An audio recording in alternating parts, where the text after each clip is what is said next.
Okay, hi everyone. So today let's discuss one interesting problem. So it says consider the situation shown in figure. Show that if the blocks are displaced slightly in opposite directions and released, they will execute simple harmonic motion. Calculate the time period. Fine. So इस तरह से हमें ये दो blocks दे रखे हैं of mass small M and ये स्प्रिंग दे रखी है of spring constant K. Now ये जो दो ब्लॉक्स हैं इन्हें हमें शिफ्ट करना है अपोजिट डायरेक्शन में something like this. Let's say हम ये जो दो ब्लॉक्स हैं इसे शिफ्ट करते हैं by a distance A in opposite direction. So final condition will look something like this. इस तरह से दो ब्लॉक्स हैं of mass small M and ये स्प्रिंग है बिटवीन देम, राइट. नाउ यहाँ से इस सिस्टम को हमें रेस्ट से रिलीज़ करना है. सो हमें ये चेक करना है कि क्या ये जो मोशन है ब्लॉक्स का वो एस एच एम होगा. नाउ एस एच एम हम कैसे चेक करते हैं? पहले आपको मीन पोजीशन फाइंड आउट करनी है. मीन पोजीशन कैसे फाइंड आउट करोगे? जहाँ पे net force on the block that will be zero. Now mean position से किसी डिस्टेंस एक्स पे आपको पार्टिकल का या फिर ब्लॉक का फ्री बॉडी डायग्राम चेक करना है. वहाँ पे अगर जो नेट फोर्स आता है इस ब्लॉक पे at a distance x from the mean position, that is something like k into x, means directly proportional to x.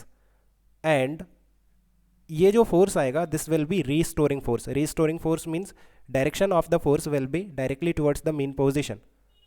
अगर ये दो कंडीशन सेटिस्फाई होती हैं कि जो फोर्स है वो रीस्टोरिंग है, मीन्स जो डायरेक्शन है फोर्स का वो directly towards the mean position है, एंड ये जो फोर्स है प्रोपोर्शनल टू एक्स है, देन वी कैन से कि जो मोशन होगा पार्टिकल का या ब्लॉक का that will be S H M. और टाइम पीरियड कैसे फाइंड आउट करोगे? 2 pi under root of m upon K, right.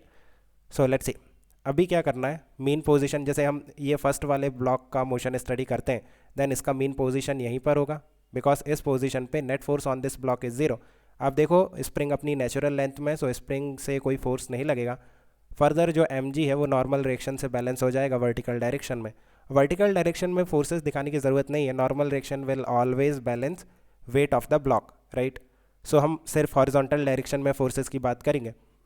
Now इस सिस्टम को जब हम यहाँ से रिलीज़ करते हैं सो ये जो दो ब्लॉक्स हैं एक दूसरे की तरफ मूव करेंगे बिकॉज स्प्रिंग में एलोंगेशन है. So that's why both the blocks will move towards each other and इनका जो मोशन होगा वो सिमेट्रिक होगा, राइट, बिकॉज ये जो स्ट्रक्चर है ये सिमेट्रिक है.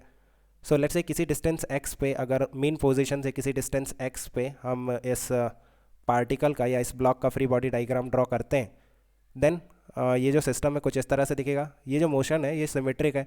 अगर ये ब्लॉक x डिस्टेंस पे है देन ये वाला जो ब्लॉक है ये भी यहाँ पे पहुँच जाएगा x डिस्टेंस पे, right. And this will be your spring.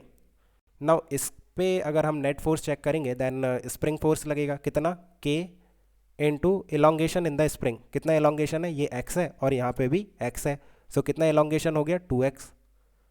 Now net force on the particle और on the block that is proportional to x. x के प्रोपोर्शनल है एंड इसका जो डायरेक्शन है directly towards the mean position है. It means ये S H M का condition है, राइट. और यहाँ से देखो कि 2kx आ रहा है, right, proportional to x. And जो प्रोपोर्शनैलिटी कांस्टेंट है दैट इज़ 2k. और इसे हम क्या कहते हैं? जो भी प्रोपोर्शनैलिटी कांस्टेंट होता है दैट इज़ k इक्विवेलेंट, और k इफेक्टिव भी आप कह सकते हो, k इक्विवेलेंट.